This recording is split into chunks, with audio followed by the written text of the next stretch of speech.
Matt, you were a free agent this past summer and you chose to sign with Detroit. What was kind of your reasoning behind a two-way deal with the Red Wings?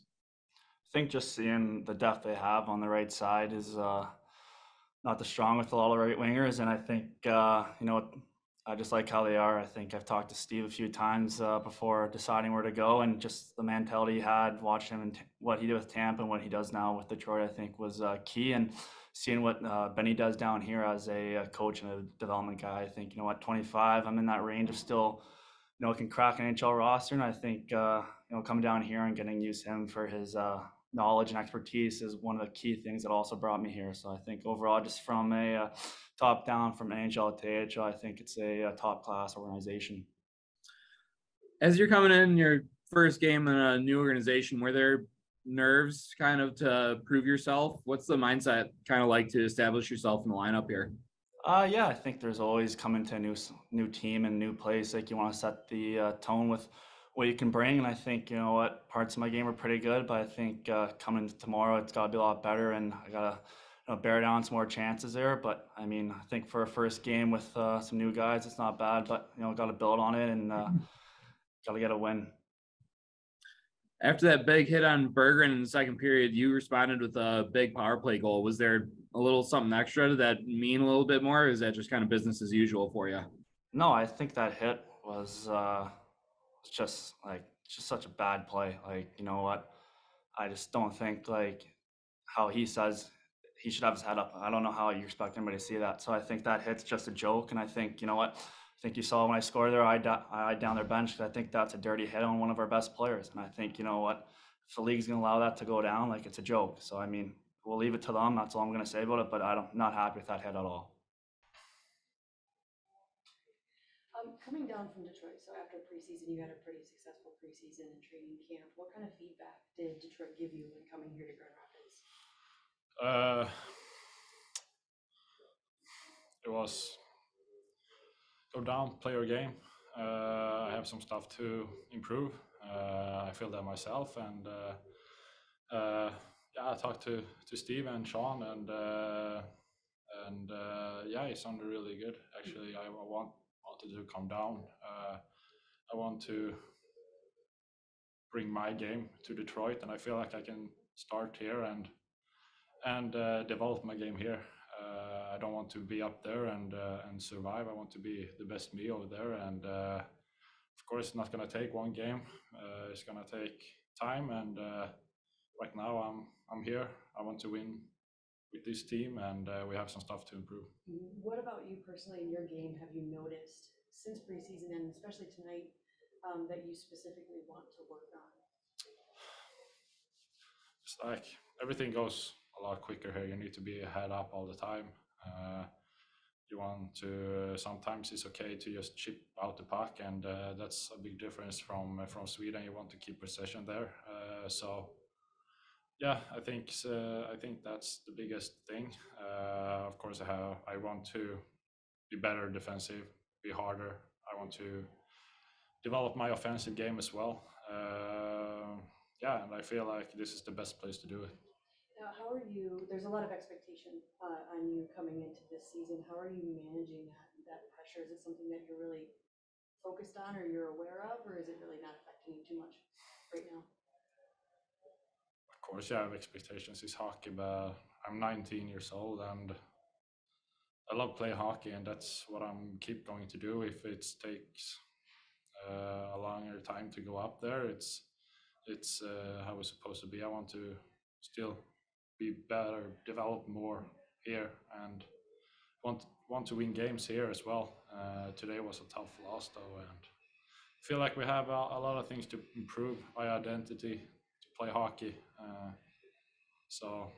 It's gonna be a challenging game tomorrow as well. But I feel like we have something going here. We have a skilled guys. We just need to figure out who we play with and keep playing the strong side of that play. So I feel like we have a strong group here, and of course we can do very good here.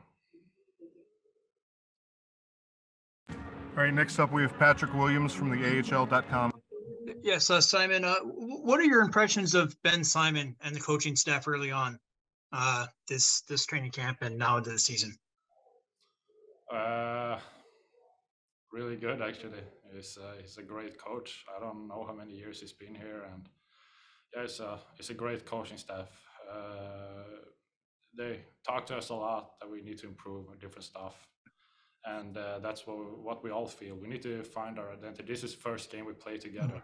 We haven't had any preseason games, and they had it. And yeah, of course, we want this game to be a little bit better. But yeah, we keep going from this, and this is where we, just keep going from. A lot of your teammates last season in Frölunda had played in the AHL before. Did they give you any kind of expectations or advice on how to handle this league?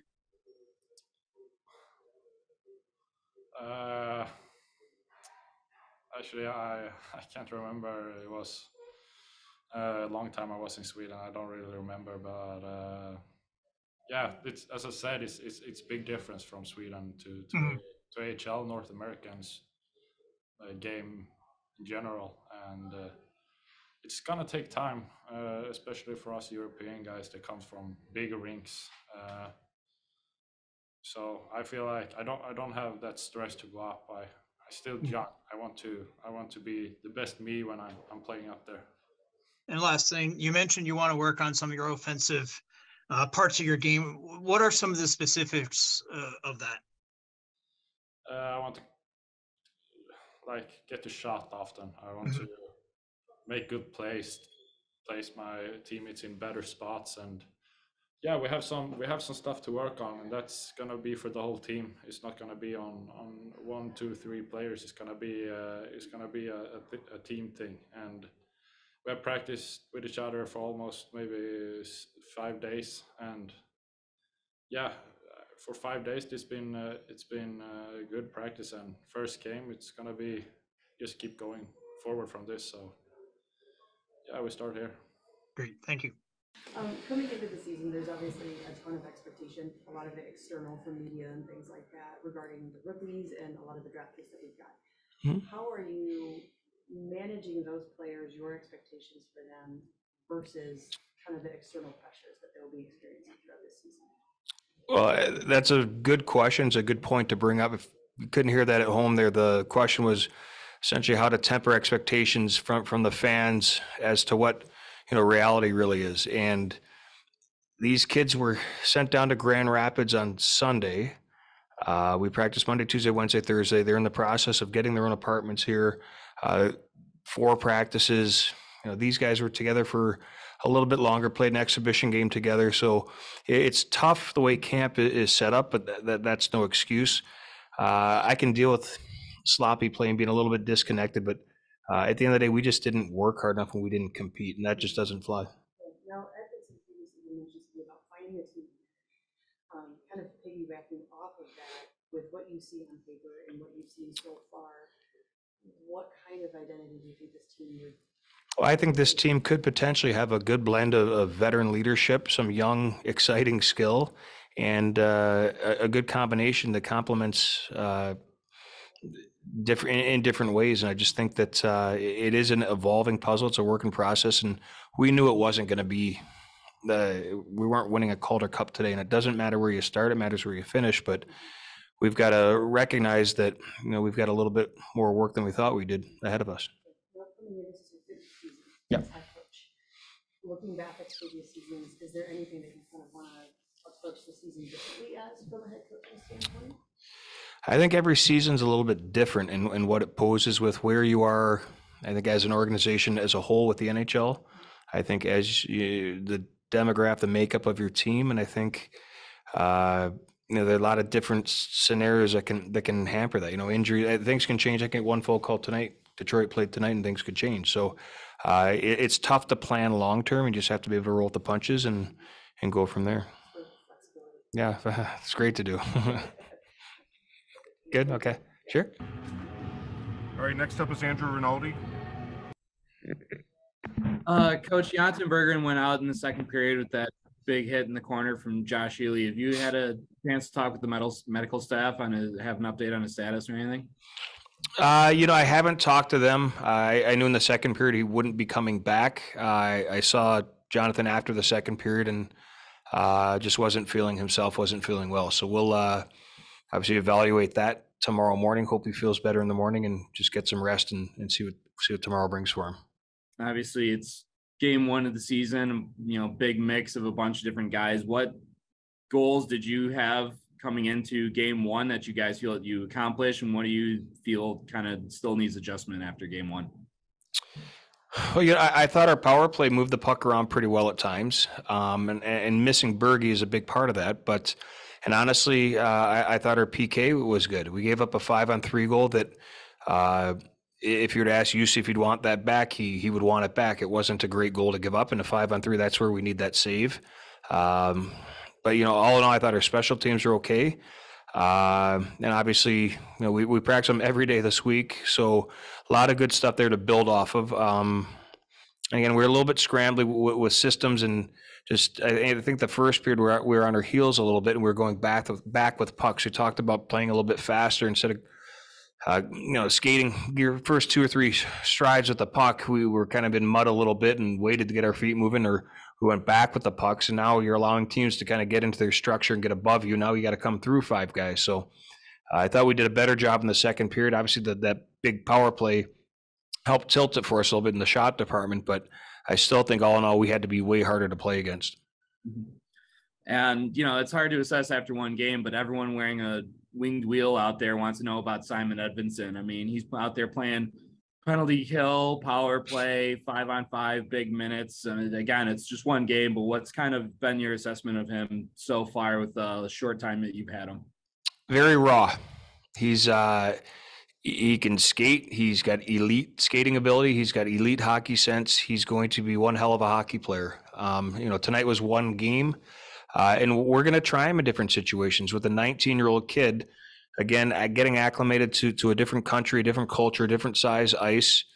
You factor in, I'm sure he is disappointed about being sent down, and he won't tell you that, but that is disheartening at times. And he's not the kind of kid to drag his lower lip and to cower and to be frustrated. But there's a lot of emotions that go into this. So you saw the first game of a young 19-year-old that's the future is extremely bright for. So we're not going to make too much judgment on one game in the second week of October. That's all for me. Thanks, Coach. Sure. Wrap up with Patrick Williams. Yeah, Ben, with a 19-year-old defenseman like this league can be really hard on rookie defensemen at this level. How much of a leash do you want to give him? How much do you want to protect him? And how do you strike that balance? Well, again, it's a game-to-game. It's a shift-by-shift basis. But you have to have patience. I think the biggest thing is you have to have patience with these guys. And the great thing that we have going here is we've had experience with some young defensemen like that in the past. If you look back a few years ago with Mo Sider, he didn't exactly come in and light the league on fire. So, and he'll tell you that himself. And he got frustrated easily. Coaches got frustrated with him getting frustrated easily. But again, he's a hell of a hockey player. So, he needs a little bit more seasoning. And just again, it was one game, so we're not worried too much. And when we've worked with guys like Sider that have gone through kind of the same things, and you see where he ends up a couple of years later, we've got confidence that we know how to develop them. And then just team-wise, you mentioned that the work ethic wasn't what you wanted tonight, and then that there are also areas that need to be cleaned up. Can they be cleaned up through working harder, or are there bigger problems there that have to be addressed?